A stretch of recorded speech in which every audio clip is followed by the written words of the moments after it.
Au cœur de la société. Au cœur de la société est une émission préparée en synergie par les radios Inzamba Agateka Kawe, Radio RPA Ijuya Nyagihugu, ainsi que la radio-télévision Renaissance. Il a dit que les dirigeants de l'OTB constituaient un obstacle à la rentrée de plus de fonds dans les caisses de l'État. Le président Évariste Ndayishimiye a montré qu'il n'est pas parvenu à les convaincre à exporter l'OT dans les pays qui pouvaient payer plus d'argent parce que ces responsables de l'OTB privilégiaient leurs commissions. Ces grognes du chef de l'État sont-elles fondées? Pour répondre à la question, nous avons invité le président de l'organisation Parole et Action pour le réveil des consciences et l'évolution des mentalités. Émile Nibasumba, je suis à la présentation de ce mini-magazine au cœur de la société. Vous êtes les bienvenus. Le 3 décembre dernier, il y a 2 semaines, alors qu'il inaugurait le bureau de la province Kayanza, le président Évariste Ndayishimiye a déclaré que l'Office du thé du Burundi a refusé de vendre sa production dans les meilleurs marchés d'Égypte et du Nigeria.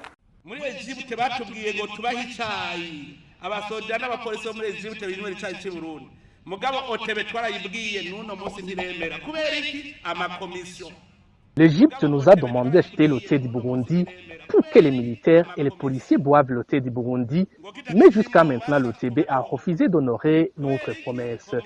Vous pensez que c'est pour quelle raison? Les commissions qu'ils reçoivent, ils craignent de perdre les frais de commission qu'ils reçoivent si le thé du Burundi transite à Mombasa.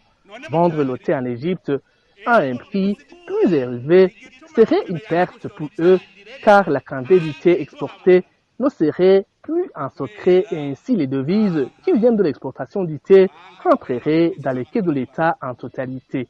Moi, j'ai un franc-parler. Sinon, explique-moi pourquoi l'OTB refuse de vendre le thé au Mien-Duisa. Ils refusent de perdre les commissions qu'ils reçoivent quand le thé transite par Mombasa. Personnellement, je me suis rendu au Nigeria. Ils m'ont demandé la quantité du thé que nous produisons. J'ai appelé Jacques Ebigilimana, alors directeur général de l'OTB. Au Nigeria, ils m'ont dit qu'ils sont prêts à acheter toute notre production. Après, j'ai demandé à l'OTB de s'organiser pour vendre toute sa production au Nigeria. Jusqu'à maintenant, aucune tonne n'a été vendue au Nigeria.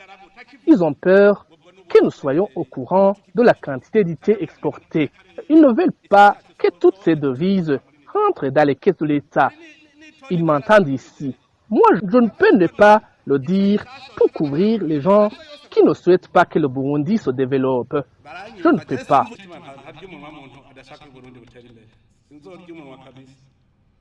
Au micro de nos confrères de la télévision Renaissance, le président de l'organisation Parole et Action pour le réveil des consciences et l'évolution des mentalités, Faustin Ndikumana, estime qu'il y a un problème au niveau du fonctionnement institutionnel et au niveau du cadre de prise de décision. Il faut analyser plutôt l'aspect fonctionnement institutionnel, dysfonctionnement institutionnel, ou bien les cadres dans lesquels les mesures sont prises. Parce que des fois, le président de la République fait des annonces, une volonté, il fait des annonces comme des mesures, des volontés pour qu'une mesure soit mise en application. Mais il faut clarifier le cadre dans lequel la mesure est prise. Parce que le cadre formel est nécessaire. Et cette mesure que le président veut qu'elle soit en application a-t-elle été prise dans un cadre formel comme le Conseil des ministres pour qu'elle soit débattue dans un cadre beaucoup plus élargi? Et quel organe technique? Il faut un organe technique qui évalue les avantages et les conséquences par rapport à telle ou telle autre option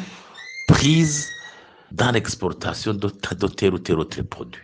J'imagine que ça c'est très important. L'aspect technique, il y a des experts qui doivent clarifier au niveau technique les avantages et les inconvénients pour éclairer, pour donner les bases qui éclairent la décision des supérieurs, la décision politique. Sinon, on ne comprend pas. Est-ce que le président décide,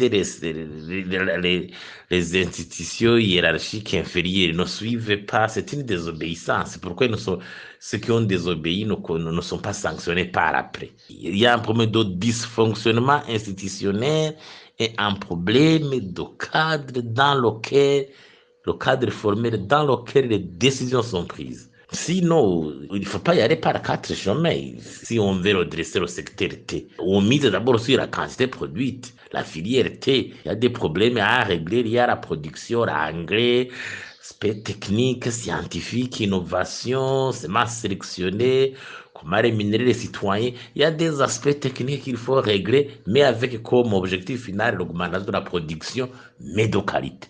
On va l'offensive, marketing, tourisme et tout ça pour que notre thé soit vendu. Mais l'aspect technique, parce qu'on peut vouloir, par exemple, vendre à tel ou tel autre endroit.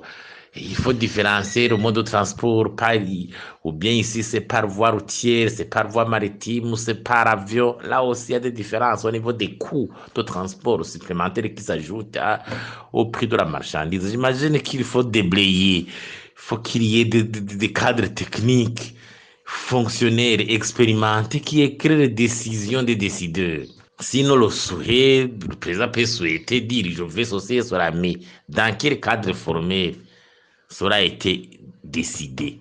Quelle est l'institution technique qui a sous-tendu la mesure? En 2020, le Burundi a produit 11 500 tonnes de thé et l'OTB envisage une production de près de 20 000 tonnes en 2027.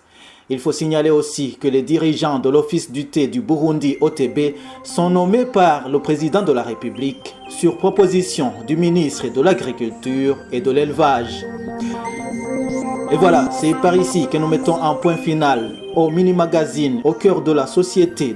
Merci à vous tous qui nous avez suivis. À la présentation, c'était Émile Nibasumba. C'était l'émission Au cœur de la société.